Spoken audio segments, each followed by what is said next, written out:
Quartile deviation with continuous series. इससे पहले हमने क्वार्टाइल डेविएशन को इंडिविजुअल सीरीज और डिस्क्रीट सीरीज में किया है। आज हम कॉन्टिन्यूअस सीरीज के साथ करने जा रहे हैं। तो कॉन्टिन्यूअस सीरीज के अंदर हमारे पास फॉर्मूला क्या होता है? सबसे पहले हमें Q1 निकालना होता है और Q1 हम कैसे निकालते हैं? सेम हमारा जो मीडियन वाला फॉर्मूला था वही है, बस हमें यहाँ पे n को हमें किससे डिवाइड करना है? 4 से, ना कि 2 से।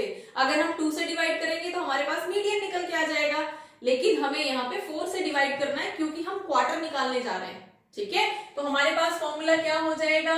हमारी लोअर लिमिट प्लस n/4, हम यहीं पे तो n/2 करते थे ना, यहाँ पे हमें n/4 करना है, minus CF divided by frequency into I या क्लास इंटरवल C। ठीक है, Q3 कैसे निकलेगा हमारे पास? Q3 भी हमारे पास लोअर लिमिट प्लस n/4 और यहाँ पे हमारे पास क्या हो जाएगा n/4 में 3।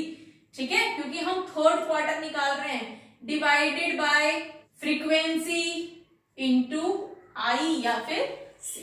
ठीक है, अब हम सब उसके लिए सबसे पहले हमें क्या करना पड़ेगा? Q1 निकालने के लिए है हमें n/4 करना पड़ेगा।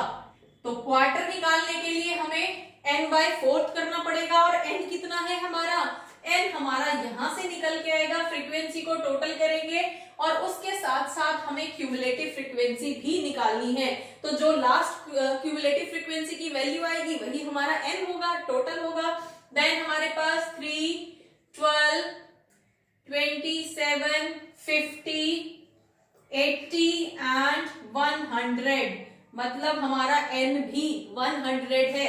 हमेशा ये जो लास्ट वैल्यू होती है ये इसके टोटल के इक्वल होती है, तो हम n इसको भी कह देते हैं, इसको भी कह देते हैं। ठीक है, नाउ अब n/4 हमारे पास क्या आएगा? 25th item.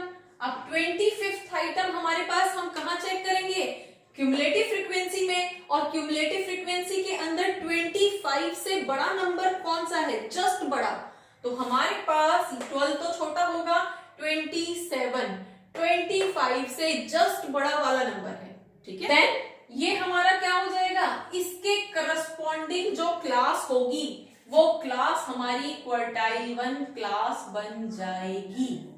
ठीक है, इससे पहले वाली वैल्यू हमारी क्यूमुलेटिव फ्रीक्वेंसी होगी और ये हमारी फ्रीक्वेंसी होगी और हम फॉर्मूले में पुट कर देंगे। तो हमारे पास Q1 निकालने के लिए क्या रहेगा? नाउ हमारे पास वैल्यू लोअर लिमिट हमारी क्या थी? 10। ठीक है, n/4 की वैल्यू क्या आई थी? 25th item. Then cumulative frequency हमारी प्रीवियस वाली लेते हैं 12 डिवाइडेड बाय इस करस्पॉन्डिंग क्लास की फ्रीक्वेंसी 15 थी, 15 यहाँ पे रख दी और क्लास इंटरवल कितना था?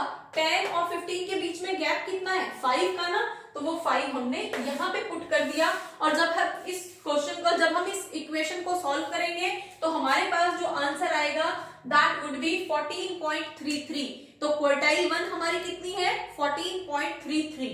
ठीक है, अब हम क्वार्टाइल 3 कैलकुलेट करते हैं और क्वार्टाइल 3 के लिए हमें क्या करना पड़ेगा? जस्ट यही जो n/4 हमने किया था उसको हम 3 से मल्टीप्लाई कर देंगे।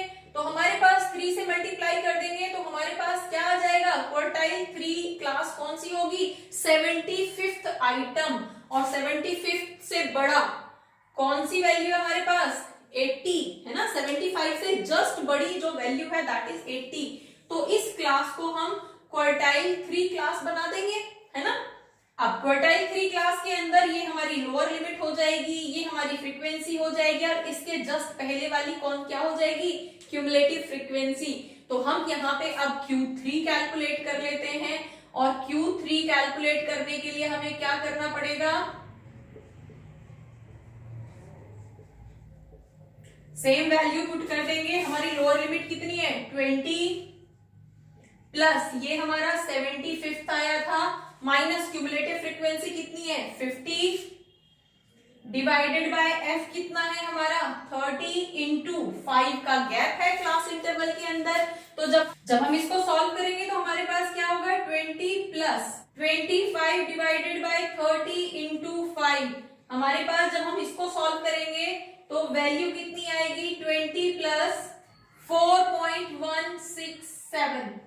तो हम इसको सिंपली 4.16 या 17 लिख सकते हैं, ठीक है। तो हमारे पास क्वार्टाइल 3 की वैल्यू क्या हो जाएगी, 24.16 या 17, आप कुछ भी लिख सकते हो। तो हमारे पास क्वार्टाइल 3 की वैल्यू भी आ चुकी है और क्वार्टाइल 1 की भी आ चुकी है। तो अब हम क्वार्टाइल डेविएशन कैलकुलेट कर देते हैं। अब क्वार्टाइल डेविएशन का फॉर्मूला क्या होता है हमारे पास, Q3 माइनस Q1। अगर हमें रेंज निकालनी है, क्वार्टाइल रेंज क्या होगी, Q3 माइनस Q1, ठीक है। तो हम सिंपली क्या करेंगे, 24.16 में से 14.33 माइनस कर देंगे, हमारे पास रेंज निकल के आ जाएगी। और जब हम क्वार्टाइल डेविएशन करते हैं तो डिवाइडेड बाय 2 कर देते हैं उसको। तो हमारे पास यहाँ पे वैल्यू क्या आ जाएगी, 24.16 माइनस 14.33 डिवाइडेड बाय 2। तो हमारे पास इसकी वैल्यू कितनी आती है, 9.83 डिवाइडेड बाय 2। तो हमारे पास कितना आ जाएगा, 4.92, 4.915 या 4.92 हम यहाँ पे लिख सकते हैं, दैट इज क्वार्टाइल डेविएशन। अब अगर हमें यहाँ पे कोफिशिएंट ऑफ क्वार्टाइल डेविएशन निकालना है तो कैसे निकालेंगे, Q3 minus Q1 divided by Q3 plus Q1। अब हमारे पास क्या आएगी value, 24.16 minus 14.33 divided by 24.16 plus 14.33। जब हम इसको सॉल्व करेंगे तो हमारे पास जो क्वार्टाइल डेविएशन आएगा, that would be 0.25 would be the coefficient of quartile deviation, ठीक है। तो अब तक हमने क्वार्टाइल डेविएशन को इंडिविजुअल सीरीज, डिस्क्रीट सीरीज और कॉन्टिन्यूअस सीरीज तीनों से कर लिया है। होपफुली इस तरह से इसको सॉल्व किया जाता है किस सीरीज के अंदर, आपको समझ आया होगा। For standard deviation and many more, keep watching, keep learning. Thank you.